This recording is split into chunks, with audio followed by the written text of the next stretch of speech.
Here's a quick tip on how to fix slipping legs on a Manfrotto tripod. Here's a quick tip if you've got one of these Manfrotto tripods. This one is a, what is it? I forgot what model number this one here is. Let's see here.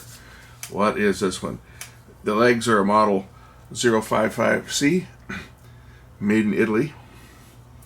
This is I use this with my still camera and smaller camera with a quick release on it. I have a similar one that I actually use in the studio here for my main camera, but it's got the dual legs and the locks are tightened down with screws. This one here used a quick release. So normally you just do that and the legs move, right? But the problem is, what's happened on this one is even when it's in the lock position, this one slides down really quite easy under the weight of the camera sometimes, depending on what camera I've got on there. It would make sense if this would pop off and release. Oh, okay, that comes off. And there might be a nut underneath there that I can adjust. Looks like there is. Excellent. Okay, so this piece doesn't turn, but this nut underneath here, I'm sure will. So let me just grab it with a pair of pliers and see if we can turn this a little bit, like that, to adjust it. And now let's see whether, when I turn this tight, yes, that's how it works. So this cap locks the nut in place. So that's how you adjust them. You just pop that cap off. Okay, learn something new. If you have legs that are a bit wonky, you can adjust it by just taking that cap off. Now I can do the same for the other legs because they're all starting to get a little bit lazy. Like this one here, for example. It's a lot tougher than the other, but I can still push it in if I lean on it. But that one's probably not a problem because I don't think that one's going to come down on its own. It was always the one leg that was. This one here is pretty tight as well. You see, I really have to push on it to push that one down. So I think that one's probably okay. It was just that one that was really loose. Oh, this one here could be. That one I can adjust too because that one is also a little bit loose. So if we pop off this little cover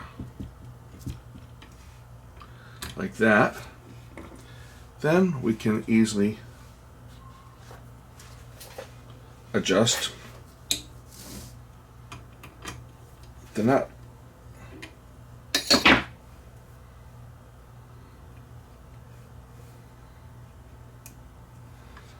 Pop the cover back on. Now, not moving at all. Excellent. So there you go. That's how you adjust the legs on one of these Manfrotto tripods. And in fact, I'm going to do all of them because you know what? They all could use a little tightening up. They all could use a little tightening up. I'm going to be using this tripod over the next couple of days, so I want to make sure that it's not going to slip because I want to do some time-lapse stuff. So I want to kind of make sure that my camera that's going to be set up snapping away pictures for an hour or so is not going to move on its own.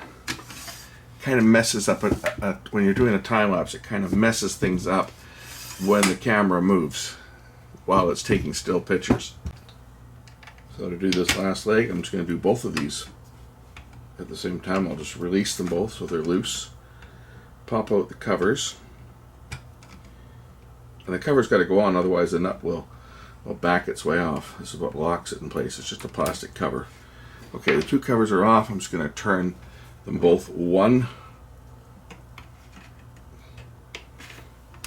notch tighter. So we'll just turn that to here. And same with this one. Just turn it one notch.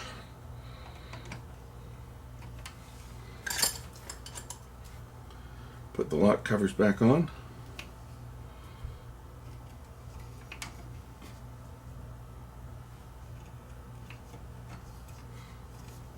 Push them in place so they lock the nut.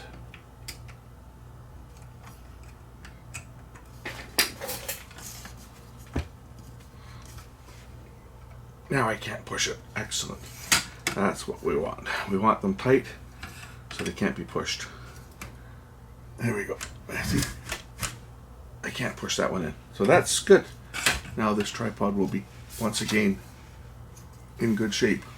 This is just my small fluid head, but it does a good enough job for my small camera, and my SLR is what I use this one with. I've got a mount for both of them, so I keep the mount on my AX33 and my SLR, so I can use this interchangeably when I'm doing time lapses and stuff. So when I don't want to carry the big sticks, because I have a big tripod for my production camera, which is big.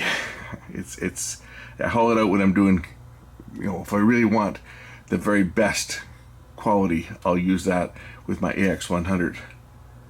But it's just big and heavy and a pain in the butt to haul around when I'm just doing some quick shots. So I like to use this one for quick stuff, like when I'm doing a quick time lapse and I just need to set the camera up and have it kind of stay in one place for 10 or 15 minutes while I'm shooting a bunch of stills to make a time lapse with my DSLR.